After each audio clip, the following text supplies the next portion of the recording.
Assalamualaikum warahmatullahi wabarakatuh. Halo, perkenalkan nama Ibu Lina Amalia.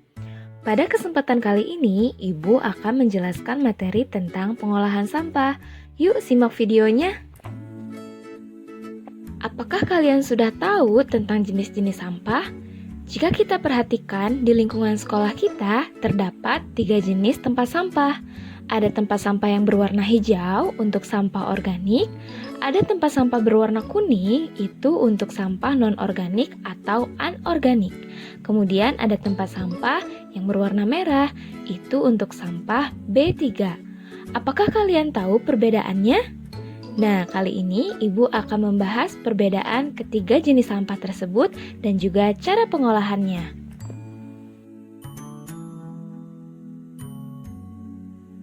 Pertama, pengolahan sampah organik. Apa itu sampah organik? Limbah organik atau sampah organik merupakan sisa produk yang berasal dari makhluk hidup, baik manusia, hewan, tumbuhan, sampai mikroorganisme. Istilah lain yang biasa digunakan untuk menyebut jenis limbah ini adalah sampah basah.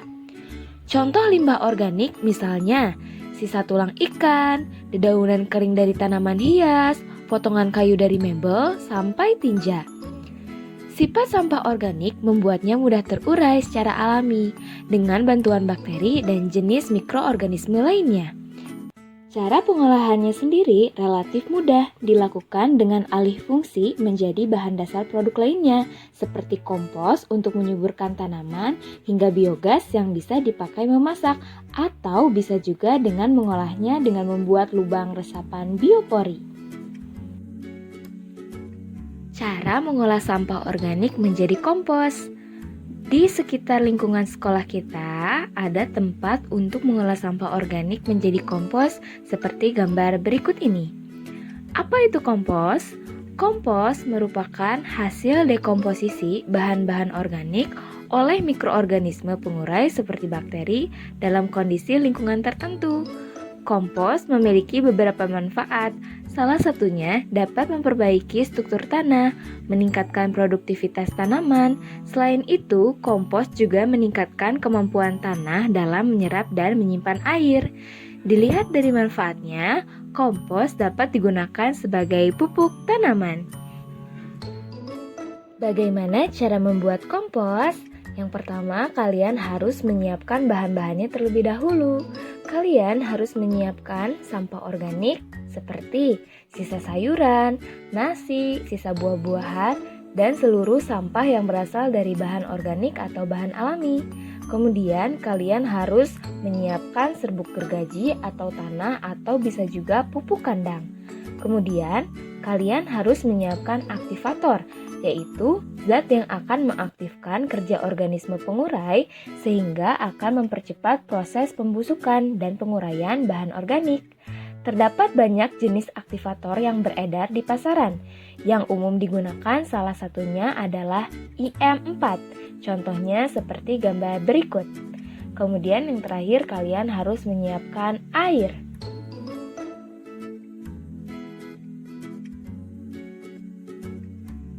Kemudian kalian harus menyiapkan alat-alatnya. Kalian harus menyiapkan alat pemotong atau pencacah, misalnya pisau. Kemudian kalian harus menyiapkan tempat penampung sampah. Dapat menggunakan ember bekas cat dan wadah bekas lainnya. Kemudian kalian harus menyiapkan alat pengaduk. Dan yang terakhir kalian harus menyiapkan ember atau wadah untuk melarutkan aktivator. Langkah-langkah membuat kompos. Pertama, cacah atau potong sampah organik rumah tangga hingga berukuran kecil. Semakin kecil, semakin cepat pengomposan berlangsung. Kedua, tambahkan tanah atau pupuk kandang atau serbuk gergaji. Ketiga, larutkan aktivator dengan air. Tuangkan larutan aktivator atau starter kompos seperti IM4 ke bahan kompos, kemudian aduk rata. Keempat, masukkan dalam wadah pengomposan, kemudian kelima, tutup rapat. Yang keenam, aduk seminggu sekali agar aerasi atau aliran udara dalam wadah berlangsung baik. Yang ketujuh, Selama proses pengomposan, suhu dalam wadah akan naik, tanda bahwa mikroorganisme sedang bekerja. Kedelapan, memasuki minggu 7 atau ke-8 pengomposan selesai, kemudian suhu dalam wadah bisa normal kembali. Kompos yang sudah jadi siap digunakan. Kompos yang baik berwarna coklat, kehitaman, berbau tanah, dan berbutir halus. Sekarang ibu ingin bertanya, apakah kalian tahu apa itu lubang resapan biopori? Ayo, siapa yang sudah tahu? Biopori biasa juga disebut dengan lubang resapan biopori, merupakan lubang yang dibuat tegak lurus ke dalam tanah. Lubang tersebut kemudian diisi dengan sampah organik yang memiliki fungsi sebagai makanan makhluk hidup yang ada di tanah, seperti cacing dan juga akar tumbuhan. Nah, di sini terdapat contoh lubang resapan biopori ya. Manfaat lubang resapan biopori yaitu bisa mengurangi sampah organik, bisa menyuburkan tanah, dan juga membantu mencegah terjadinya banjir. Cara membuat lubang resapan biopori. Pertama-tama, kalian harus menyiapkan alat dan bahannya terlebih dahulu. Kalian harus menyiapkan bor biopori atau bor tanah, contohnya seperti gambar berikut. Kemudian pipa PVC dengan penutup yang sudah dilubangi di bagian pinggirnya.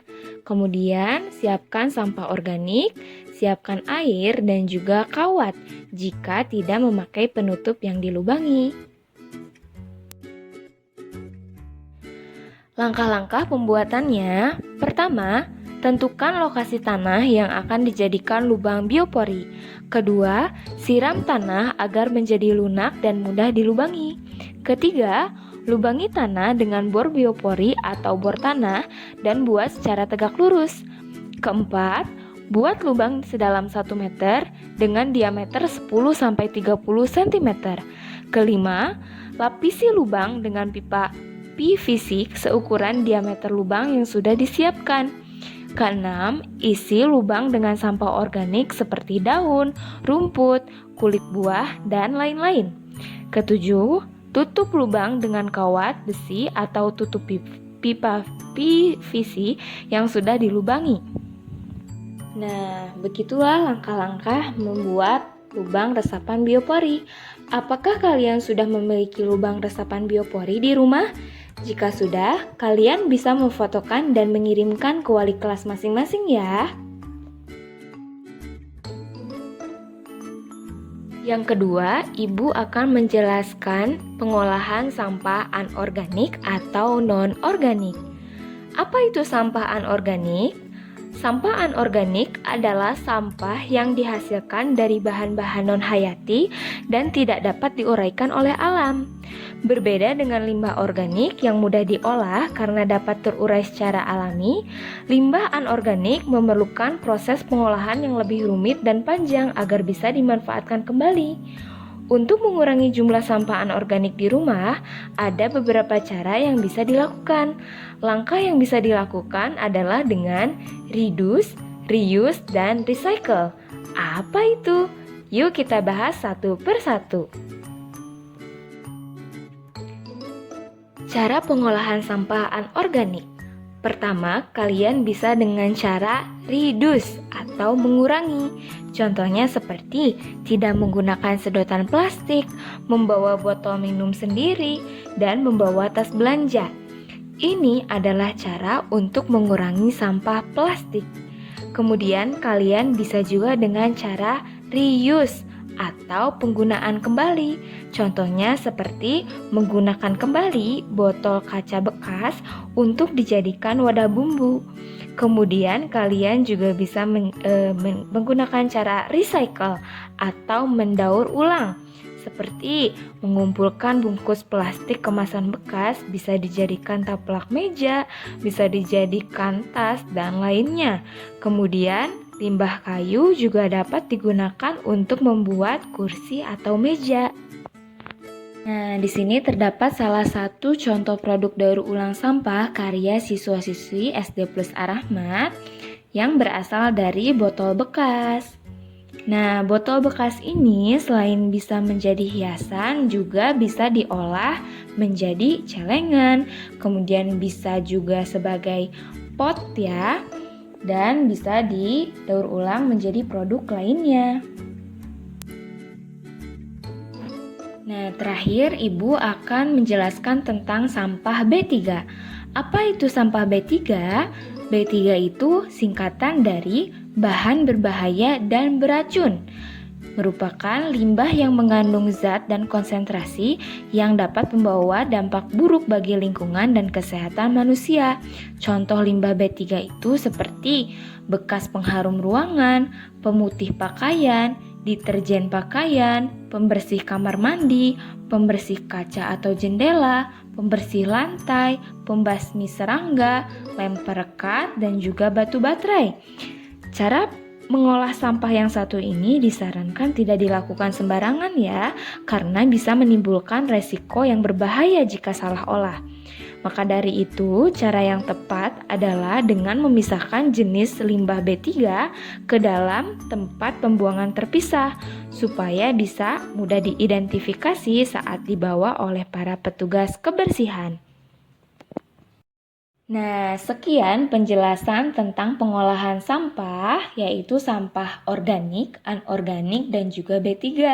Terima kasih atas perhatiannya. Wassalamualaikum warahmatullahi wabarakatuh.